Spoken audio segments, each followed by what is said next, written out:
Dishonour के बाद आता है renewal of a bill. Renewal of a bill में ड्रॉवी ड्रॉवर को बिल के थोड़े पैसे दे सकता है और बाकी अमाउंट के लिए रिक्वेस्ट कर सकता है कि उसके ऊपर नया बिल ड्रॉ किया जाए। तो ड्रॉवर जो है उससे थोड़े पैसे ले लेता है और बाकी के पैसे के लिए उसके ऊपर एक नया बिल ड्रॉ करता है और इसके लिए ड्रॉवर उसके ऊपर चार्ज करेगा इंटरेस्ट।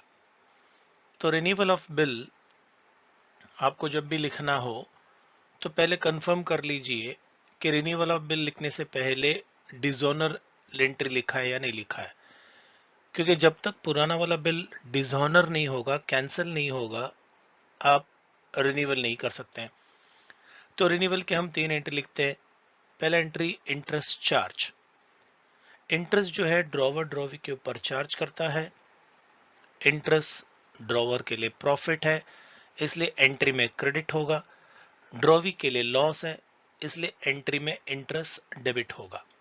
तो आप देख सकते हैं entry drawee account debit to interest account और इसके बुक में interest account debit to drawer account. दूसरा एंट्री इसमें आएगा आपका कैश रिसीट।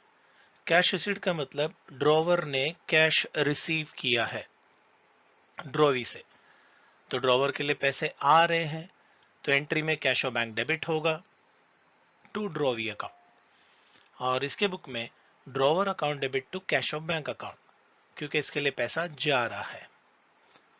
उसके बाद आप देखेंगे कि नया बिल ड्रॉ एंड एक्सेप्टेड होगा। तो नया बिल ड्रॉ एंड एक्सेप्टेड हम वही एंट्री लिखते हैं जो पहले हमने ड्रॉ किया था। सेम एंट्री आपको लिखना है लेकिन अमाउंट अलग होगा।